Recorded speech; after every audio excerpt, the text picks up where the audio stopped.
tout le monde, c'est Flequinho. Nous sommes fin août et je vous ai caché un petit truc. Depuis début juillet, je m'entraîne en silence en powerlifting et j'ai un coach.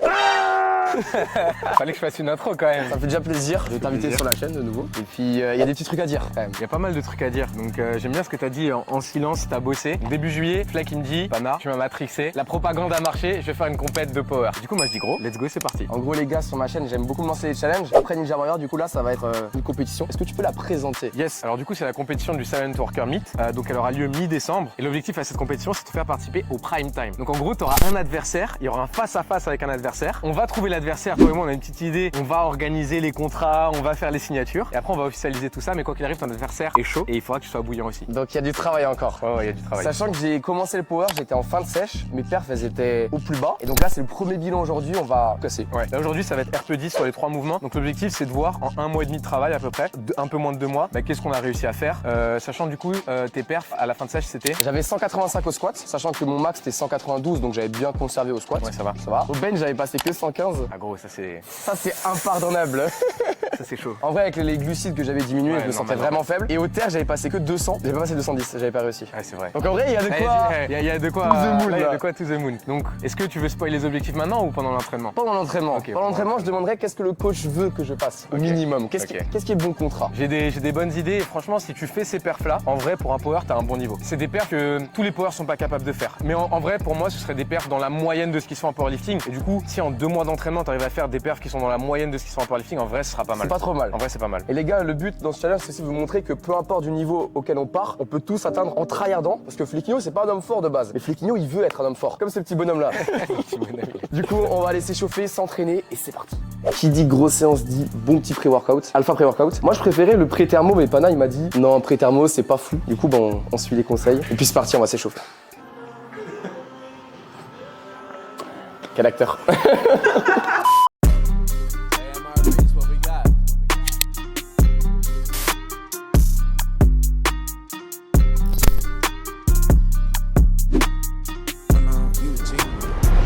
L'échauffement est terminé, on va commencer sur le squat maintenant. Mais je suis avec l'oncle Tus. Bien assis, bien chaud, l'oncle Tus, il vient de se warm up, il dit déjà. Toi aussi, on est tous les deux transpirants, mais vous savez pas qu'il fait quasiment 30 degrés dans la salle. On est chaud, mais on est chaud. Mais on est chaud. On est chaud. On est prêt pour cette séance. Du coup, je vais demander à l'oncle Tus, qu'est-ce que le powerlifting? Parce qu'il y en a beaucoup qui n'ont jamais vu de vidéo par rapport au powerlifting. Est-ce que tu peux présenter cette discipline? Alors le powerlifting, du coup, force athlétique en français, c'est basé sur 3 mouvements, donc le squat, le bench press, donc le développé couché et le soulevé de terre. Et le but c'est de soulever le plus lourd possible. Il y a des catégories de poids, moi je suis en moins de 120 kg. Un bon bébé quoi. Je prends pas mal de flocons d'avoine le matin.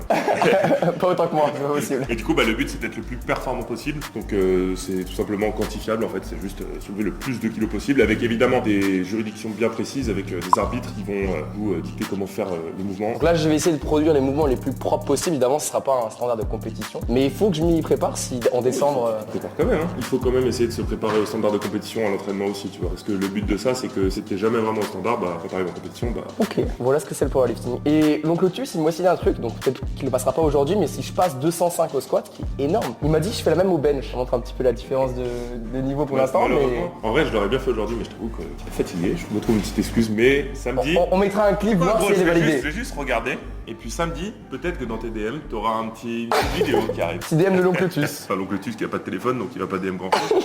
Ouais les gars, on passe au squat.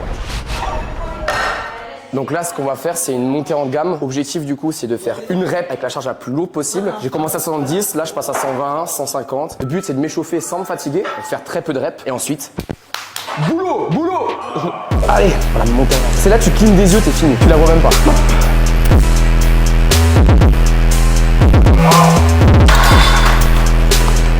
pas si c'était rapide ou pas, mais moi je suis quelqu'un de lent, Tu sais quoi? Arrête de te poser des questions sur la vitesse ou quoi.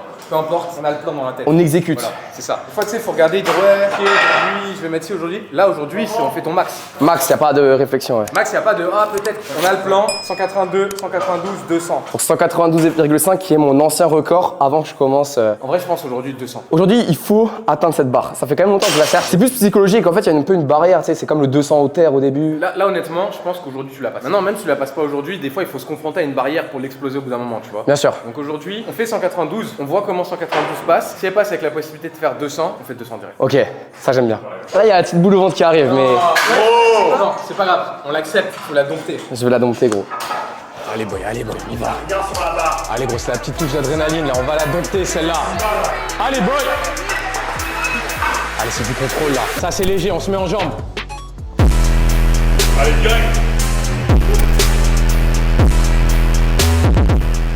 On est bien. Maintenant, c'est surtout la prochaine barre qui va être importante. En 5 PR, donc on va voir si ça donne. Je perds tout le temps mes bandes, gros. Je suis comme l'oncle Lotus. Lui, il perd son téléphone, moi, je perds mes bandes, gros. Je sais pas c'est qui le plus étourdi entre les deux, mais. Là, ça commence à compter là. Là, ça commence à vraiment compter gros. On y va, Fleck. C'est juste un obstacle sur la route en plus. Les obstacles, on les affronte toujours. Allez, mon gros, on y va. T'as travaillé pour t'offrir cette barre à 200. C'est maintenant qu'on récupère les fruits du travail là. On y va. Allez, Fleck, on va envoyer ça là. Allez, Fleck, on arrache là. Allez, mon gros. Allez, allez. On y va, on y va. Allez, Oui, monsieur. Voilà. Ouais, c'est ce qu'on voulait voir. Si là, il n'y a pas 200, les gars, je suis une énorme salope, c'est bon? Oh, je me rappelle que j'ai un flan à goûter, moi, ce soir. Les gars, il y a un petit challenge, c'est qu'on a acheté des petites pâtisseries et ils ont dit qu'ils ne mangeront pas si je fais pas une bonne séance. Bah gros, normal. Donc là, le minimum, c'est 200. Bah oui, mais normal. Gros, J'ai envie de bencher 205. si jamais tu réussis pas les 200, on va se poser tous 1 heure devant les pâtisseries et on n'aura pas le droit d'y toucher. On va les regarder comme ça. Je vais me sentir tellement coupable. Gros, on réussit ou on échoue ensemble. C'est ça la mentale. Après, Antoine, moi, j'avais un mot dans le carnet, en fait.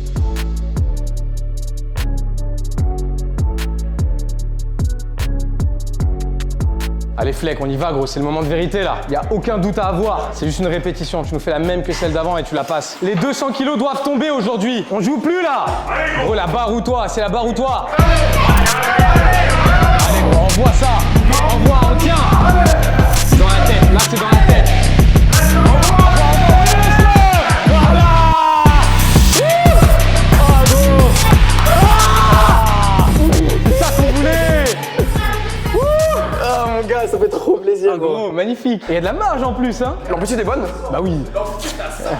Les gars, peut-être vous comprenez pas à travers la caméra, mais la barre de 200, c'est psychologique. Et genre, dis-toi, j'ai pris plus 15 kilos du coup en 1 mois et demi. Et to the moon. Est-ce qu'on s'arrête là et on économise bench et deadlift? Ou est-ce que tu sens... Moi, physiquement, t'es capable de plus. 200, 100%. Dans la mesure où Madame Bavoil m'a provoqué, qu'elle dit que voilà, j'ai. T'es une merguez. Voilà, une merguez. Après, je l'accepte, c'est une championne du monde.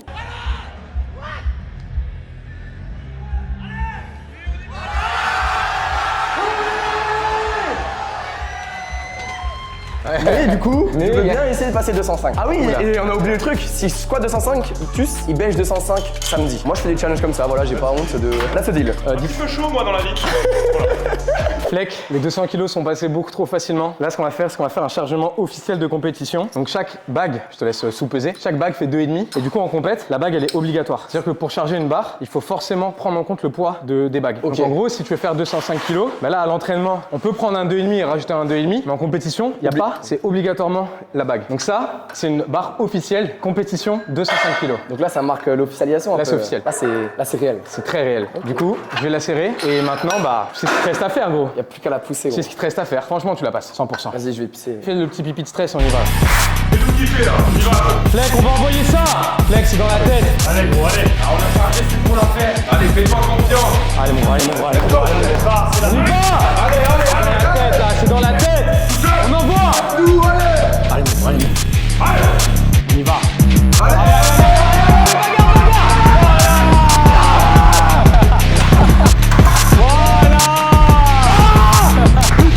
Ah oui.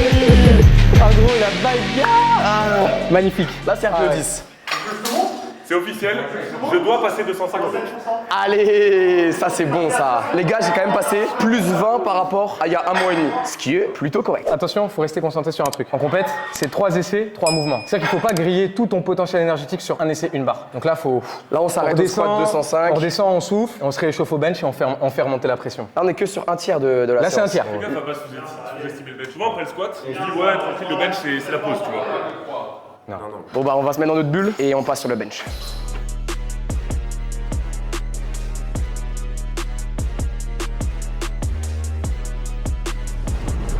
Tu veux que je te donne un conseil ultime pour faire un gros bench? Torse nu. Exactement. C'est ça? Exactement. Dès que je commence à galérer, gros. Ok, torse nu. La méta direct. Tu sais que même moi, je vais me chauffer un peu. Aujourd'hui, j'ai pour objectif de faire 3 à 160 avec de la marge. Pour moi, c'est la meilleure méthode de s'entraîner, tu vois, en power. C'est vraiment quand t'as un espèce de format de répétition que tu dois taper, monter avec ce format-là sur les séries de chauffe pour vraiment savoir où t'en es pour aujourd'hui, tu vois. Donc là, tu vas faire du x3 sur chaque. Exactement. Parce qu'en fait, il y a un principe en power qu'on appelle l'autorégulation. Et du coup, tu vois, si jamais je te demande de faire tes max tous les jours, ça va être très compliqué à faire pour toi et tu pourras pas tenir sur plusieurs semaines d'entraînement. Bien sûr. Et donc, en gros, c'est pour ça qu'on utilise l'autorégulation. L'autorégulation, ça veut dire t'as pas qu'une charge en objectif, t'as une charge plus un niveau de difficulté associé. On appelle le RPE. Voilà, exactement, c'est le RPE. Alors, je la fais un peu courte. En gros, le RPE, c'est une note de difficulté que vous allez donner à votre série. Donc, la note, elle va de 1 à 10. Mais en général, en power, on utilise plutôt de 5 à 10. Donc, 10, c'est la note maximale. C'est-à-dire que c'est un effort ultime. Genre, pousse à crever. Ton 205, tu vois, il était très proche du RPE 10. Ouais, genre C'est-à-dire que t'avais 9,5 ou voilà, t'avais ouais. pas grand-chose de plus, tu vois. Ok. En vrai, on va dire que c'était proche d'un RPE 10. On va dire que c'était un RPE 10. Donc là, aujourd'hui, mon but, c'est pas de faire 3 reps à 160 coûte que coûte. Mon but, c'est de faire 3 reps à 160 RPE 8. Facile. Donc facile, avec de la marge, ça veut dire ça, c'est-à-dire avec de la marge. Avec de la marge, Donc ok. en gros, si jamais je fais 3 à 150 et que je sens que c'est trop dur, bah je mettrai soit 155, soit je m'arrêterai là. En vrai, c'est grave intéressant parce que souvent les gens ils pensent qu'en force on pousse juste comme des débiles. Non, non, non. Et moi, quand j'ai commencé la force à côté de l'hypertrophie, tu sais, je faisais juste des max ou Ouais. des trucs vraiment à l'échec tout le temps. En fait, c'est pas comme en muscu. En muscu, tu peux être à l'échec parce que l'objectif c'est pas la charge, d'être en difficulté à la fin de série. Là, le but c'est vraiment d'être le plus fort possible. Et les gens ils ont du mal à comprendre, du coup, c'est cool que tu l'expliques. Bon, on va s'échauffer? C'est parti.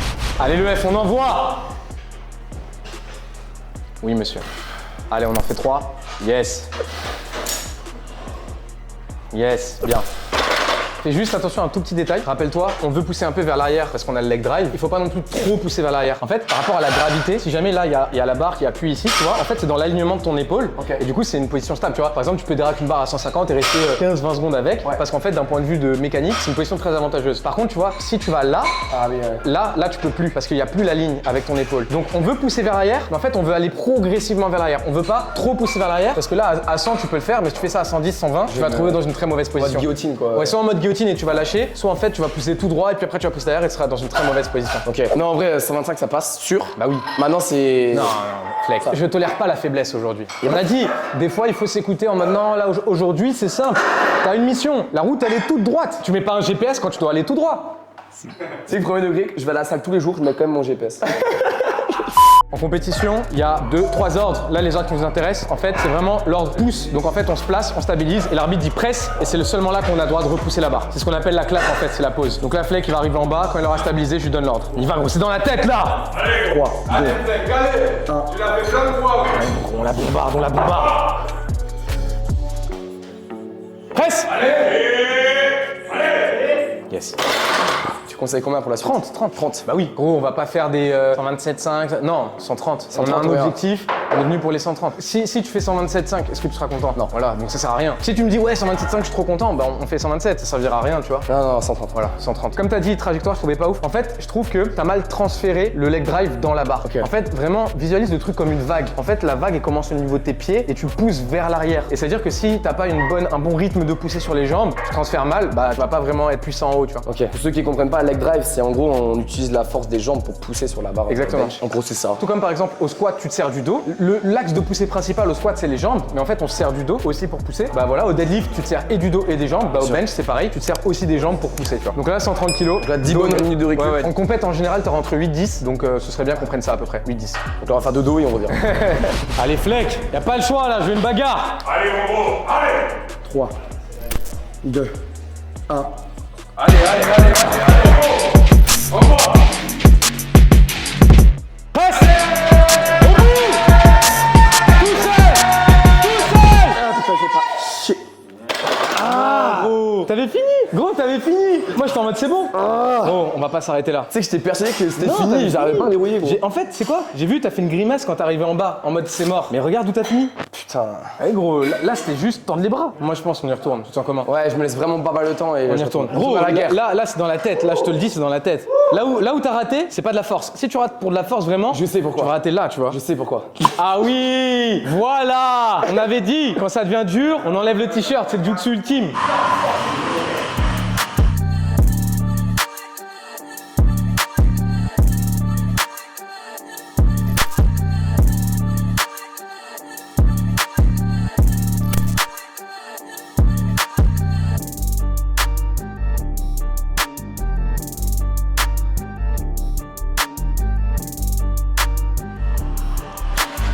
Les gars, deuxième tentative à 130. Est-ce qu'on... Dernière tentative à 130. C'est vrai, c'est dernière.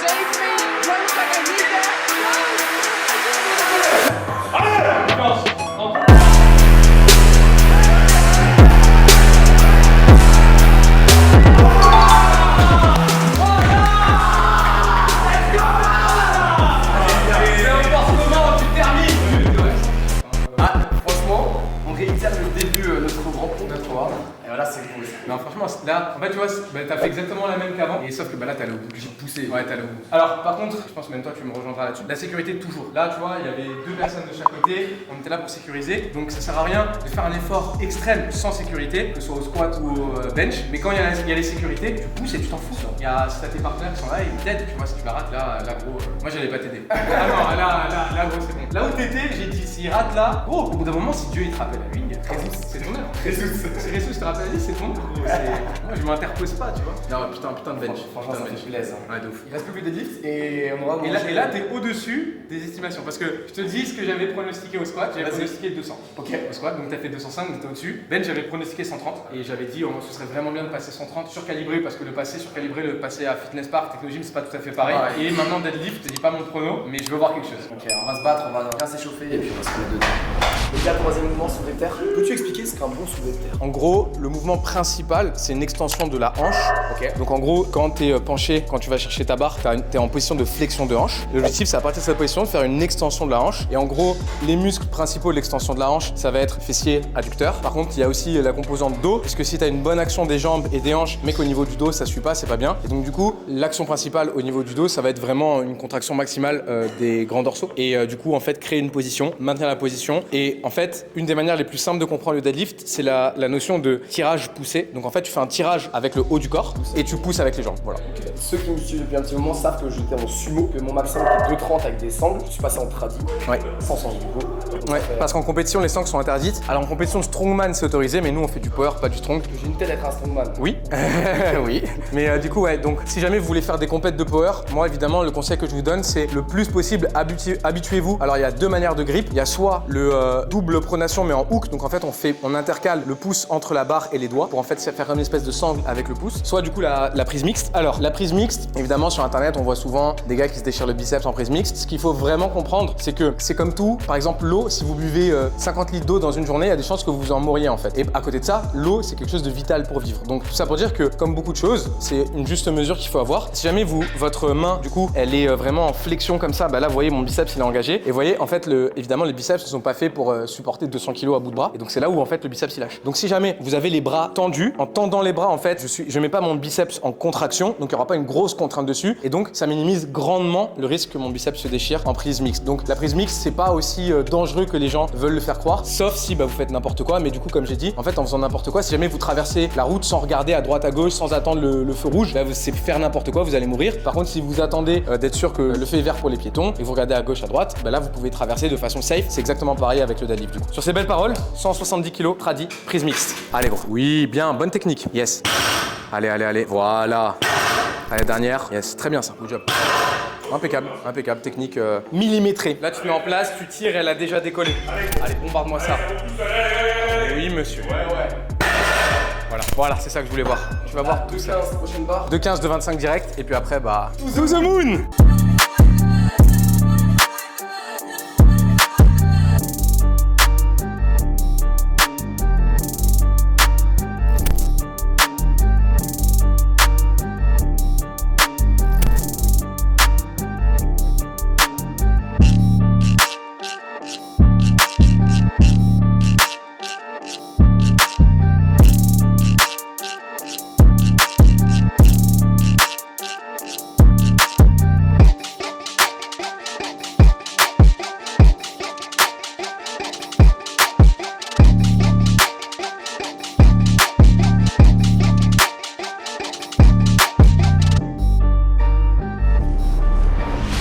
Il nous reste potentiellement 3 barres, au moins 2 sûrs, Deux sûrs. 215, 225 et peut-être une troisième un peu comme le squat, tu vois, si elle passe bien. Mais là, on a fait l'échauffement, c'est good. Ce qui est important, c'est de faire les dernières barres de chauffe dans le contexte dans lequel tu veux faire tes grosses barres. Ok. Et le contexte, c'est quoi? Le talc. Le talc, très important. Pourquoi? Parce que plus la barre elle va être proche de toi au deadlift, plus le mouvement il va être facile. Tu vois, c'est un peu ce qu'on expliquait tout à l'heure avec l'action de la hanche. En gros, la distance entre la barre et ta hanche va déterminer en gros le bras de levier par rapport au mouvement plus ou moins. C'est-à-dire que si quand tu deadlift ta barre, imaginons que ça, tu vois, c'est la barre. Si la barre elle est là, tu vois, la distance entre mon corps et la barre, elle est plus grande que si la barre est là. Bien sûr. Donc forcément, le mouvement va être plus difficile, plus la barre est loin. Donc en gros, qu'est-ce qu'on fait? On râpe la barre avec nos cuisses. Sauf que tu vois là, t'as des poils, il y a de la sueur, donc ça va agripper. Et du coup, c'est pour ça qu'on met du talc. Donc là, les 2,15, on met du talc. Tu vas arriver au genou, tu vas faire fiou.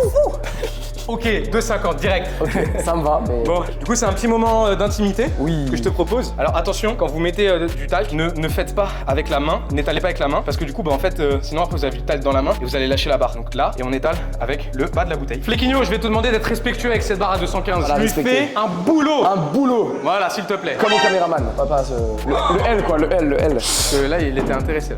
Allez, Fleck! Gros, un moment comme ça avec une barre, ça se profite. En puissance, gros, en puissance. En confiance et en puissance. Oui, voilà.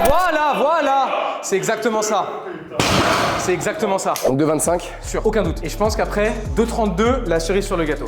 Ok. 2,25? Voilà, je te dis maintenant qu'on est face à ta destinée. 2,25, c'était la barre que je pense que tu dois faire aujourd'hui. Donc si tu fais 2,30, 2,32, c'est du bonus. On pourra manger les On gâteaux. pourra manger quoi? Non, 2,25, on mange des gâteaux. Abuse pas, gros, regarde. Antoine, il est là, il attend depuis tout à l'heure. Non, s'il te plaît. Non, 2,25, on mange des gâteaux. Ok. Mais par contre, tu t'y reprends pas 2 fois, gros. Une seule fois. Voilà.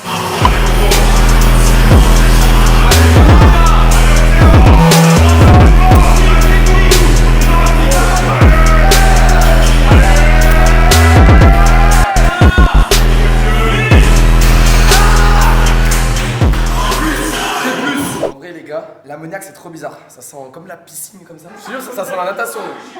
C'est mes traumatismes. J'ai tellement été nul en natation dans ma vie que quand je sens ce truc, je me rappelle les moments où j'avais du mal à nager. Non, en vrai, je pense qu'on va passer à 2,30. Ouais, en vrai, vraiment bien passé. C'était dur, mais en fait, si t'arrives à tenir la position au début, pour moi, c'est ça le plus important. T'as mis un peu de temps à décoller la barre et t'as mis un peu de temps à passer les genoux. Et comme on a dit, c'est pas qu'une question de vitesse. Oui, la vitesse, c'est important. Là, tu vois, vu que t'as passé de 25 comme ça, ce serait complètement idiot de dire ouais, 2,40. Oui. Non, parce que tu vois, c'était quand même un peu dur, etc. Bien sûr. Mais c'est pas qu'une question de vitesse, c'est aussi une question de position et de technique. Là, pour moi, ta position était bonne, ta technique était bonne. Donc, en vrai, pour moi, si tu veux être sûr à 100% du call, 2,30. Et si on veut PR, c'est 2,32. Gros, si tu fais 2,30, t'as déjà PR au total. Ce qui compte, c'est le total un peu. Ouais, hein. c'est C'est pas. Des fois, tu sais, t'es un peu matrixé par ouais, je veux bencher ça, je veux. Ouais, mais c'est gros, c'est le total qui compte. Si tu mets. Là, imagine, on est en compète, ok? Là, tu viens de faire 2,25. Imagine, tu veux 2,32 parce que ouais, dans ta tête, je voulais 2,32. Et tu mets 2,32 et tu rates, tu perds 5 kilos sur ton total. Ok. Alors qu'en mettant 2,30 en disant non, je veux construire le total, bah, c'est plus intéressant. Franchement, le total, c'est plus intéressant. 2,30 du coup. Donc pour moi, 2,30. Et du coup, ça te fera un total à 5,65 si je dis pas de bêtises. Bon, bah.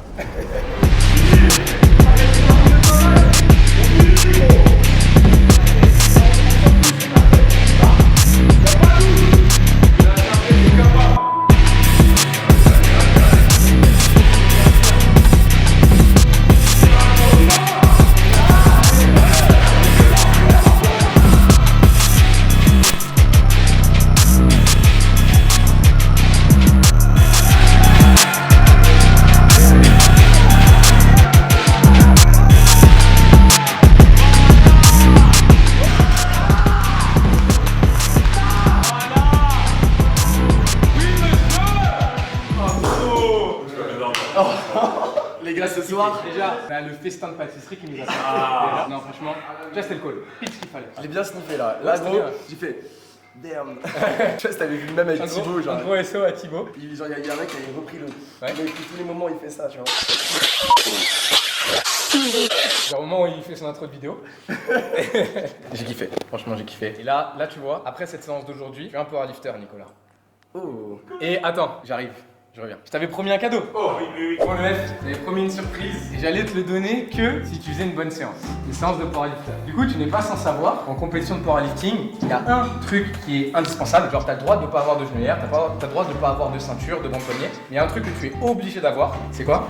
Un singlet. Pour ceux qui savent pas, le singlet, c'est ça. Et du coup, bah, je t'offre ton premier singlet SBD. Du coup, je t'ai mis un petit mot derrière. Oh. Vas-y, câlin. Ça me fait plaisir. Est-ce qu'il faut que je l'essaye ou je garde ça pour. C'est toi qui vois, est-ce que tu veux montrer les résultats de la sèche en singlet ou est-ce que tu vas attendre pour ta première compétition? Je vais faire plusieurs vlogs passant de mes entraînements donc je dévoilerai ça à un moment. Je débarque en salle commerciale gros. Ah voilà. Avec le paquet moulé. Comme il faut. Non mais voilà, ça me fait plaisir de t'offrir. Ah ça me fait plaisir gros. Tu as l'équipement qui est indispensable. Gros là je suis obligé de faire honneur. Bah oui. Franchement cette aventure elle me hype de ouf parce qu'au bout de 6 ans de muscu c'est bien. Je continue à faire du body un petit peu à côté mais c'est vraiment l'essence de power qui me font vibrer en ce moment. Donc toi quand même des gens qui ont des perfs incroyables tu vois. Ça se dit que c'est pas impossible. Mais en fait tu veux ce qui est vraiment cool avec ça c'est que en fait tu vois ton parcours, bah c'est exactement mon parcours. J'ai fait 6 ans, 5-6 ans de body. Bon j'étais pas à ton niveau physique, sèche, etc. Mais voilà, et en fait au bout d'un moment tu vois j'étais en mode bon j'allais faire des biceps, potentiellement prendre 1 ou 2 cm de tour de bras avec 6 mois d'entraînement et tout. Ça me parlait plus trop à un moment. C'est là où j'ai fait la transition vraiment go muscu power. Et bah tu vois, ce que j'espère c'est qu'à travers cette vidéo tu vois tu vas réussir à montrer aux gens que c'est possible bah déjà de faire les deux et en plus bah d'avoir un super physique, en plus d'avoir des super perfs. Et là je te dis évidemment tu vois quand tu te compares bah entre guillemets à l'élite mondiale parce qu'ici il y a quand même pas mal d'athlètes qui sont champions du monde ou haut dans le panier mondial qui s'entraînent. Quand tu compares ton niveau actuel à ce niveau-là, bah, c'est logique que tu sois en mode ouais il y a un gouffre, mais on commence tous quelque part. Quand moi j'ai fait ma transition en power, bah, j'avais 175 au squat, donc t'es meilleur que moi à l'époque. J'avais 120 au bench, donc t'es meilleur que moi à l'époque. Et j'avais 205 au terre, donc t'es encore meilleur que moi à l'époque. Donc en vrai, le niveau avec lequel tu commences veut pas forcément dire grand-chose. Pour moi, veut dire beaucoup de choses. C'est ton potentiel génétique, mais le potentiel génétique, en fait, tu le connais que à la fin de ta carrière. Il y a pas une machine qui dit ouais t'as un énorme potentiel. Tout comme il y a aucune machine qui dit ouais t'as pas de potentiel. Quand j'ai commencé, gros t'es meilleur que moi à mes débuts. Tu peux mettre ça en titre. Meilleur que The Panache à ses débuts. Tu vois, mais genre premier degré, t'es meilleur que moi à mes débuts. Tu vois, ça se trouve dans 3-4 ans, tu feras des squats de 80, de 90. Personne n'est capable de le prédire. Moi, je suis pas capable de le prédire. Il y a une seule personne qui est capable de pas le prédire, mais de faire en sorte que ça arrive, c'est toi. Après, comme dit, moi le but déjà c'est de me lancer ce challenge là pour changer un petit peu de la routine. Objectif, la compète en décembre. Après, on verra. Ouais, bien sûr, bien sûr. Parce qu'on est censé aussi faire une compète de body tous les deux l'année suivante. La compète de body, moi, je la ferai plutôt septembre 2024. T'as le temps de passer 260. Il y a le temps de faire une deuxième compète. Voilà, exactement. Les gars, j'espère que vous avez kiffé franchement le concept. Donc là, vous verrez beaucoup de vlogs, un petit peu d'entraînement. Je viendrai une fois tous les mois. Avec plaisir. Comme ça, même moi, tu vois, pour suivre l'évolution et tout, ce sera pas mal. Puis bah, les boys, si vous avez kiffé, n'hésitez pas aussi à vous abonner à The Panache, la référence dans le power à l'heure actuelle. Et puis bah, moi, je vous dis à une prochaine. J'espère que vous avez kiffé. Abonnez-vous. La bise. Oh, Lactimel. Ah ouais. Le flan. Ah oui, le flan, les pâtisseries. Les pâtisseries.